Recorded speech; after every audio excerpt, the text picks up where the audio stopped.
गुरुकुल बॅचच्या सक्सेस नंतर UPSC 2026च्या विद्यार्थ्यांसाठी आम्ही घेऊन आलो आहोत टार्गेट बॅच. मित्रांनो, टार्गेट नाव काय दिलंय माहितीये का? कारण डिसेंबर पर्यंत बहुतांश विद्यार्थ्यांकडे टार्गेटच नसतं, त्यामुळे अभ्यास होत नाही. जानेवारी सुरू झाला की मुलांमध्ये टेन्शनचा एक माहोल बनतो आणि फेब्रुवारीत नोटिफिकेशन आल्या की विद्यार्थी थेट प्रिलिम्सवर लक्ष केंद्रित करतात. मग मेन्सचा अभ्यास मागे पडतो आणि शेवटी प्रिलिम्स ही पार होत नाही. खरं तर जर मेन्सचं बेसिक कव्हर झालेलं असेल तरच प्रिलिम्सचं उत्तर द्यायला एक वेगळी डेप्थ मिळते. म्हणूनच आम्ही तुमच्यासाठी खास टार्गेट बॅच घेऊन आलो आहोत. या बॅचचा गुरुमंत्रच आहे follow the process, the result will follow you. He target batch कोणासाठी आहे? तर ज्या विद्यार्थ्यांना डिसेंबर पर्यंत पूर्णपणे मेन्स कव्हर करायचं आहे आणि नंतर शांतपणे प्रिलिम्स कडे वळायचं आहे, त्यांच्यासाठी ही बॅच आहे. या बॅचचं स्ट्रक्चर पुढील प्रमाणे: सप्टेंबर ते डिसेंबर या 4 महिन्यात आम्ही तुमचं मेन्स कव्हर करून घेऊ. मेन्स मध्ये 3 मुख्य घटक कव्हर होतील: GS, एसए आणि ऑप्शनल. या बॅचचं मायक्रो स्ट्रक्चर कसं असेल तर GS2 सप्टेंबर मध्ये कंप्लीट होईल, GS3 ऑक्टोबर मध्ये, GS4 नोव्हेंबर मध्ये, तर GS1 डिसेंबर पर्यंत कंप्लीट होईल. त्याचबरोबर सप्टेंबर आणि ऑक्टोबर मध्ये तुमचे ऑप्शनल पेपर 1 आणि 2 सुद्धा पूर्ण कव्हर होतील. या बॅचचा टार्गेट प्लॅन: या बॅच मध्ये तुम्हाला मंथली,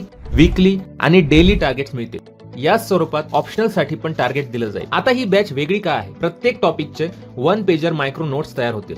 रोज संध्याकाळी 6 वाजता आन्सर रायटिंग सेशन होईल. आन्सर रायटिंग नंतर लगेच डिस्कशन, ज्यामध्ये गणेश सर स्वतः तुम्हाला आन्सर स्ट्रक्चरिंग कसं करायचं आणि प्रॉपर पॉइंट्स कसे मांडायचे हे शिकवतील. त्याचबरोबर सर्व PYQs थीम्स द्वारे कव्हर केले जातील. प्रत्येक रविवारी नियमित टेस्ट आयोजित केली जाईल. उत्तराचे लाईव्ह इव्हॅल्युएशन व फीडबॅक हे दोन्ही प्रोव्हाइड केले जातात. विद्यार्थ्यांसाठी स्वतंत्र अभ्यासिकेची सोय उपलब्ध असेल. वैयक्तिक मार्गदर्शन व मेंटरशिप गणेश सर देणार. नीरव सर यांच्याद्वारे मंथली 3 ते 4 pre cum mains special current affair sessions plus त्याच्या नोट्स PDF फॉर्म मध्ये प्रोव्हाइड केल्या जातील. त्याचबरोबर मंथली एक स्पेशल करंट अफेअरची टेस्ट घेतली जाईल. स्कोरिंग एरियाज लाईक इथिक्स, केस स्टडी हे देखील स्वतः नीरव सर घेतील. तर मित्रांनो, आता वेळ घालवू नका. टार्गेट बॅच मध्ये सहभागी व्हा आणि UPSC civil services exam target ठाम करा. Admission open now, secure your seat today. He reel स्पर्धा परीक्षेतील मित्रमैत्रिणींना नक्की शेअर करा.